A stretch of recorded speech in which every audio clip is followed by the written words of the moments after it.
दोस्तों नमस्कार, कैसे हैं आप लोग। मैं आशा करता हूं कि आप लोग अच्छे होंगे। और आज हम लोग क्लास 10th मैथ के प्रश्नावली 12.3 के प्रश्न संख्या 8 को सॉल्व करेंगे। अगर आपको ये वीडियो अच्छा लगे तो एक लाइक कर दीजिएगा, और चैनल पर नए हैं तो चैनल को सब्सक्राइब करके बेल आइकन को प्रेस करके ऑल पे क्लिक कर लीजिएगा, जिससे हर आने वाली वीडियो का नोटिफिकेशन आपको समय समय पर मिलती रहेगी। तो आइए वीडियो शुरू करते हैं। प्रश्न संख्या 8 है। आकृति 12.26 एक दौड़ने का पथ यानी कि रेसिंग ट्रैक दर्शाती है, जिसके बाएं और दाएं सिरे अर्धवृत्ताकार है। दोनों आंतरिक समांतर रेखाओं के बीच की दूरी 60 मीटर है तथा इनमें से प्रत्येक रेखाखंड 106 मीटर लंबा है। यदि यह पथ 10 मीटर चौड़ा है तो ज्ञात कीजिए। यहाँ दो भाग हैं, ठीक है, यानी कि इसमें दो प्रश्न दिया गया है। पहला भाग है पथ के आंतरिक किनारों के अनुदिश एक पूरा चक्कर लगाने में चली गई दूरी, और दूसरा है पथ का क्षेत्रफल। ठीक है, तो यहाँ आकृति 12.26 हमने बना लिया है। ठीक है, यहाँ आप देख सकते हैं। ओके, और कहा जा रहा है, देखिए फिर से हम आपको सवाल पढ़ के बताते हैं। आकृति 12.26 एक दौड़ने का पथ यानी कि रेसिंग ट्रैक दर्शाती है। ठीक है, तो ये जो आकृति है ये रेसिंग ट्रैक है, यानी दौड़ने का पथ है चारों तरफ से। ठीक है, इसके बाद जिसके बाएं और दाएं सिरे अर्धवृत्ताकार है। ठीक है, तो यहाँ अर्धवृत्ताकार है, इधर भी और इधर भी। ठीक है, चलिए इसको कुछ इस तरीके से मिला देते हैं। ठीक है, यहाँ इस तरीके से हमने मिला दिया। ठीक है, इधर भी मिला देते हैं, ये रहा, मिला दिया। अब कहा जा रहा है दोनों आंतरिक समांतर रेखाओं के बीच की दूरी 60 मीटर है। ठीक है, यानी कि आंतरिक यानी कि अंदर। ठीक है, तो अंदर में एक ई रेखा है और एक ई रेखा है। ठीक है, दो रेखा है, तो इसकी जो दूरी है, ये दूरी कितना है, तो 60 मीटर है। ठीक है, चलिए लिख देते हैं 60 मीटर। ठीक है, यहां से यहां तक। ठीक है, अब कहा जा रहा है कि तथा इनमें से प्रत्येक रेखाखंड 106 मीटर लंबा है। ठीक है, तो ये जो रेखाखंड है यहां से यहां तक, यहां से यहां तक, यहां से यहां तक। ठीक है, चार रेखा है ना। ये चारों कितना लंबा है, तो 106 मीटर लंबा है। ठीक है, आप चाहें तो लिख भी सकते हैं 106 मीटर। ठीक है, यहां से यहां तक, और चारों क्या है, बराबर ही है। ठीक है, 1 2 3 4। ठीक, अब आगे यदि यह पथ 10 मीटर चौड़ा है। ठीक है, ये जो पथ है यह कितना चौड़ा है, 10 मीटर। ठीक है, तब हमें याद करना है पथ के आंतरिक किनारों के अनुदिश एक पूरा चक्कर लगाने में चली गई दूरी, और दूसरा सवाल है पथ का क्षेत्रफल। ठीक है, अब देखिए इसका नाम दे देते हैं सबसे पहले ए। ठीक है, यहां बी, सी, और इसको डी। ठीक है, तो ए बी सी डी क्या बन जाएगा, एक आयत बन जाएगा, क्योंकि आमने सामने की भुजा बराबर है। ठीक है, इसी प्रकार इसका नाम देते हैं ई एफ जी, और इसका नाम देते हैं एच। तो ई एफ जी एच ये भी आयत है। ठीक है, यहां दो आयत है। ठीक है, तो पहला सवाल में चलते हैं। सबसे पहले देखिए पहला सवाल कह रहा है कि पथ के आंतरिक किनारों के अनुदिश एक पूरा चक्कर लगाने में चली गई दूरी। ठीक है, आंतरिक किनारा मतलब कि अंदर का किनारा। तो अंदर का किनारा में 106 मीटर ए है, तो 106 मीटर ए भी हो जाएगा, और 106 मीटर ए भी हो जाएगा। ठीक है, तो 106 मीटर ए हो गया, 106 मीटर ए हो गया, दोनों को जोड़ देंगे तो 212 मीटर हो गया ये। ठीक है, और इसके बाद इसके अलावा जो है ये लाइन है ना, यानी कि अर्धवृत्त की परिधि। ठीक है, एक इधर है और अर्धवृत्त की परिधि एक इधर है। ठीक है, ये छोटा अर्धवृत्त है, एक बड़ा भी है इधर भी और इधर भी। ठीक है, तो बड़ा सा ही फिलहाल कोई मतलब नहीं है, हमें आंतरिक कह रहा है इसलिए अंदर वाले को लेंगे।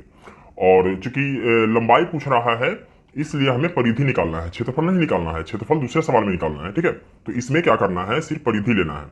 तो इस लाइन को, ठीक है, और इसको दोनों को जोड़ देंगे। इसके बाद इसमें दो अर्धवृत्त की परिधि को जोड़ेंगे। ठीक है, आप चाहें तो दोनों अर्धवृत्त की परिधि को मिलाकर एक वृत्त की परिधि भी निकाल सकते हैं, कोई दिक्कत नहीं है। ठीक है, तो सबसे पहले जो चीज दिया गया हुआ है इसको लिख लेते हैं। हल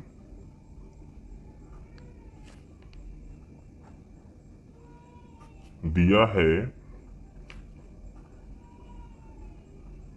दोनों आंतरिक समांतर रेखाखंड यानी रेखाखंडों के बीच की दूरी, बीच की दूरी कितना है, दोनों रेखाखंडों के बीच की दूरी है 60 मीटर।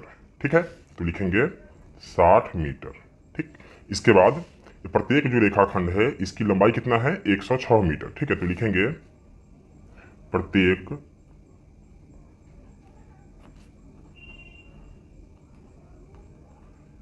रेखाखंडों की लंबाई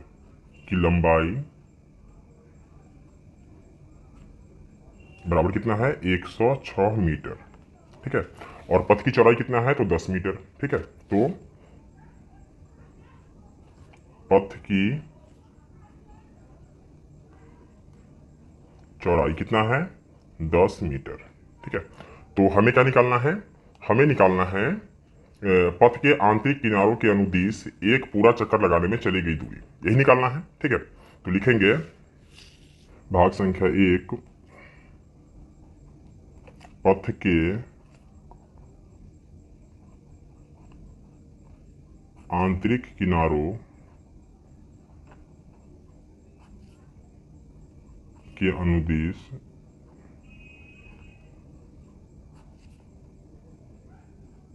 एक पूरा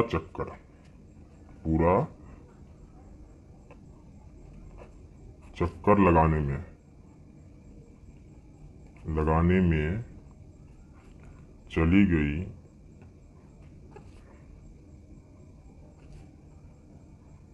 दूरी कितना हो जाएगा। देखिए, ये हो जाएगा, यहां आपको ये समझना है, BC की लंबाई। ठीक है, क्या हो जाएगा, BC की लंबाई प्लस EH की लंबाई। ठीक है, प्लस करना है, इसमें क्या प्लस करना है, 2 अर्धवृत्त की परिधि। ठीक है, तो इसमें प्लस कर देंगे 2 गुने 2 छोटे अर्धवृत्त की परिधि है ना, तो 2 गुने छोटे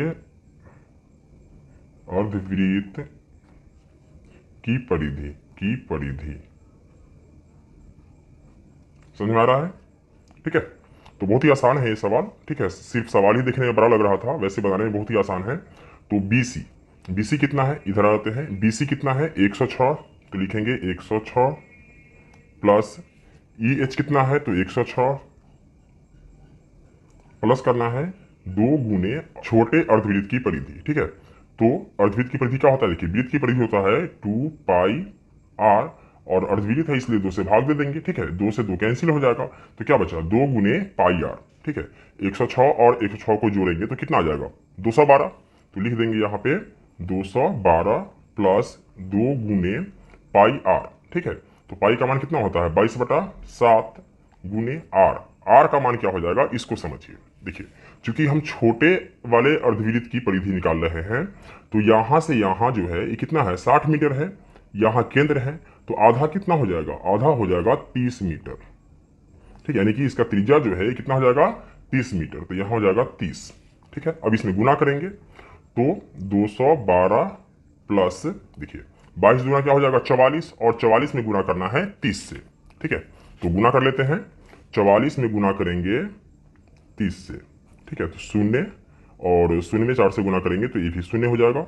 3 चौके 12 का 2 हासिल 1, 3 चौके 12 और 1 13, तो ये हो जाएगा 0 2 3 1, कितना, 1320। तो ऊपर आ जाएगा 1320/7। ठीक है, अब अगर आप चाहें तो इसके नीचे 1 मान सकते हैं। ठीक है, 1 मान करके आपको क्या करना है, 1 और 7 का एलसीएम लेना है, तो कितना आएगा, 7 ही आएगा। 7 में 1 से भाग देंगे तो कितना आएगा, 7 आएगा।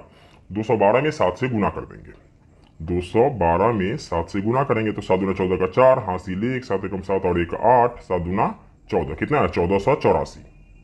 1484 प्लस करना है, 7 में 7 से भाग देंगे तो 1, और 1 से अगर हम 1320 में गुना करते हैं तो ये आता है 1320। ठीक है, अब 1484 में 1320 को जोड़ देते हैं, 1320 को इसमें जोड़ेंगे। ठीक है, तो कितना है, 4 8 2 10 का 0 हासिल 1, 4 3 7 और 1 8 1 1 2, कितना आया, 2804।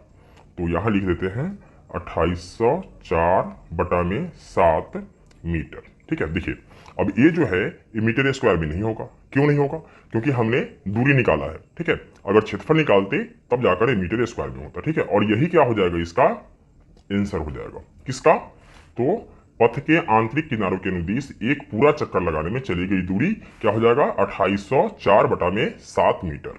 ठीक है, अब हमें निकालना है इसका सेकेंड भाग। ठीक है, जो कह रहा है पथ का क्षेत्रफल। ठीक है, तो पथ का क्षेत्रफल कैसे निकलेगा इसको भी मैं आपको अच्छी तरीके से समझाता हूं। देखिए, भाग संख्या 2, पथ का क्षेत्रफल बराबर। ठीक है, देखिए यहां आकृति को देखिए, समझ में आ जाएगा। ये है आकृति। ठीक है, देखिए इसमें क्या है, ये जो छायांकित भाग है आपको नजर आ रहा होगा, ये जो छायांकित भाग है यही क्या है, पथ है। तो इसका क्षेत्रफल ज्ञात करना है। अब इसका क्षेत्रफल ज्ञात कैसे होगा तो समझिए। ठीक है, इसको हम टुकड़ों में ज्ञात करेंगे बारी बारी से। पहले यहां से लेकर यहां तक का क्षेत्रफल ज्ञात करेंगे, इसके बाद यहां से लेकर यहां तक का क्षेत्रफल ज्ञात करेंगे। ठीक है, ये दोनों क्षेत्रफल ज्ञात हो जाएगा। इसके बाद इस हिस्से का क्षेत्रफल ज्ञात करेंगे। ठीक है, और इस हिस्से का क्षेत्रफल ज्ञात करेंगे। तो ये दोनों हिस्सा क्या है, बराबर ही है। तो एक का ज्ञात करेंगे और 2 से गुना कर देंगे तो दोनों का ज्ञात हो जाएगा। ठीक है, तो देखिए इसमें क्या हो जाएगा, आयत क्या हो जाएगा, आयत ए बी सी डी का क्षेत्रफल प्लस करना है आयत ई एफ जी एच का क्षेत्रफल, आयत ई एफ जी एच का क्षेत्रफल। ठीक है, अब इसमें प्लस क्या करना है, देखिए इस हिस्से का क्षेत्रफल ज्ञात करना है अब। ठीक है, और इस हिस्से का ज्ञात करना है। तो ये दोनों हिस्सा क्या है, बराबर ही है। ठीक है, तो एक का ज्ञात कर लेंगे। अब एक का ज्ञात कैसे होगा, ठीक है, तो बड़े अर्धवृत्त के क्षेत्रफल में से अगर हम छोटे अर्धवृत्त के क्षेत्रफल को घटा दें तो इस हिस्से का क्षेत्रफल निकल जाएगा। ठीक है, और उसमें अगर हम 2 से गुना कर देंगे तो दोनों तरफ का निकल जाएगा। ठीक है, और उसको इसमें जोड़ देंगे। ठीक है, तो 2 से गुना कर देंगे। ठीक, बड़े अर्धवृत्त का क्षेत्रफल, बड़े अर्धवृत्त का क्षेत्रफल माइनस कर देंगे इसमें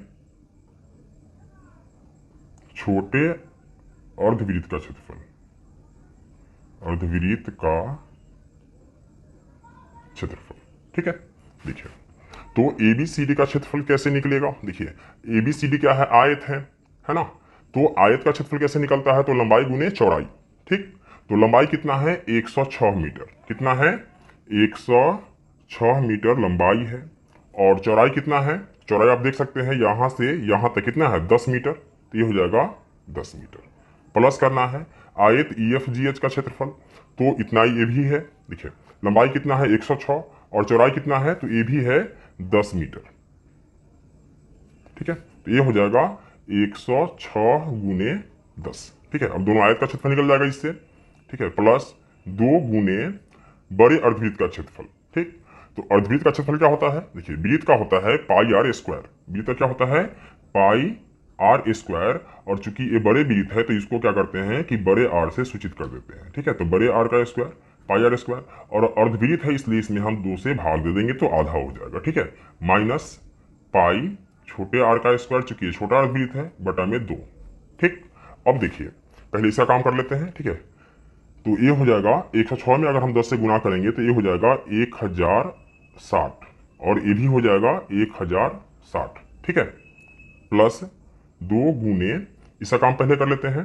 तो 2 और 2 का एलसीएम लेंगे अंदर में, तो ये हो जाएगा 2 में 2 से भाग देंगे कितना आएगा, 1 में अगर ऊपर वाले में गुना करेंगे तो कितना आ जाएगा, पाई आर स्क्वायर, और 2 में 2 से भाग देंगे तो 1 पाई आर स्क्वायर। ठीक है, ये गुना में है तो इससे ये कैंसिल हो जाएगा। इस दोनों को पहले जोड़ देते हैं।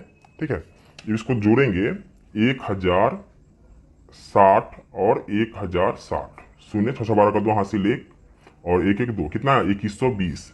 तो ये आ जाएगा 2120, प्लस पाई इधर भी है और पाई इधर भी है। ठीक है, तो पाई को चाहे तो कॉमन ले सकते हैं। ठीक है, या मान रख के भी आप कॉमन ले सकते हैं। मान रख देते हैं, चलिए 22/7। ठीक, गुने बड़े आर का स्क्वायर। तो बड़ा आर क्या हो जाएगा, देखिए बड़ा आर ये हो जाएगा 30 मीटर इधर और 10 मीटर इधर। ठीक है, तो यहां से यहां तक क्या हो जाएगा, 30 और 10 40। ठीक है, तो बड़ा आर हो जाएगा 40 का स्क्वायर। ठीक, और छोटा हो जाएगा, चलिए एक बड़ा लिख लेते हैं, 22/7 गुने छोटे आर का स्क्वायर, तो छोटा आर कितना है 30, तो ये हो जाएगा 30 का स्क्वायर। देखिए अगर आप इसे गुना करने जाइएगा तो काफी लंबा चौड़ा समय लग जाएगा, ठीक है। इसलिए हम कोशिश ये करते हैं कि जितना जल्दी से जल्दी सवाल को सॉल्व कर ले, ठीक। तो इसके लिए हम लोग कुछ फार्मूला का इस्तेमाल करेंगे, और फार्मूला का इस्तेमाल कैसे करेंगे इसको भी आपको दिखाते हैं, ठीक है। देखिए 2120 प्लस 22/7 इधर भी है और 22/7 इधर भी है, तो इसको कॉमन ले लेते हैं। 22/7 को कॉमन लेंगे तो इसमें क्या बचेगा 40 का स्क्वायर, और इसमें बच जाएगा 30 का स्क्वायर, ठीक है। तो इसका जो लुक है एक ऐसा है दिखने में, तो ए स्क्वायर माइनस बी स्क्वायर है ना। तो हम लोग पढ़े थे, क्या पढ़े थे, ए स्क्वायर माइनस बी स्क्वायर बराबर क्या होता है, तो ये होता है ए प्लस बी इंटू ए माइनस बी, यही होता है ना ए स्क्वायर माइनस बी स्क्वायर, ठीक। तो इसी फार्मूला पर इसको रख देंगे तो जल्दी बन जाएगा सवाल, ठीक है। वैसे गुना करके भी बना सकते हैं, कोई दिक्कत नहीं है, ठीक है ना। तो 2120 प्लस 22/7, देखिए ए स्क्वायर माइनस बी स्क्वायर, तो ए प्लस बी करना है तो एक बार 40 प्लस 30 कर देते हैं, गुने एक बार 40 में से 30 को घटा देते हैं। 2120 प्लस 22/7, 40 और 30 क्या हो जाएगा 70, और 40 में से 30 जाएगा, कितना बचेगा 10, ठीक है। 7 से काटेंगे 10 बार में कटेगा, ठीक है। 10 दहाई कितना हो जाएगा 100, और 22 से गुना कर देंगे तो क्या हो जाएगा 2200। तो 2120 प्लस 2200, ठीक है। अब दोनों को जोड़ देंगे तो 2120 जोड़ेंगे कितना 2200, तो 0 2 2 1 3 2 2 4, कितना आया 4320। तो ये हो जाएगा 4320, और चूंकि ये क्षेत्रफल है इसलिए मीटर स्क्वायर में हो जाएगा, और यही इसका क्या हो जाएगा आंसर हो जाएगा, किसका, इस पूरे पथ का क्षेत्रफल, ठीक है। इस पूरे पथ का क्षेत्रफल हो जाएगा, ठीक है। तो दोस्तों मैं उम्मीद करता हूं कि आपको इस सवाल समझ में आ गया होगा। अगर किसी प्रकार की कोई डाउट हो तो आप हमें कमेंट कर सकते हैं, और इससे पहले का वीडियो आप लोगों ने नहीं देखा है तो अनलॉक स्टडी के प्ले लिस्ट में जाकर इससे पहले का सारा वीडियो देख सकते हैं। फिर मिलते हैं एक और वीडियो में, तब तक के लिए जय हिंद।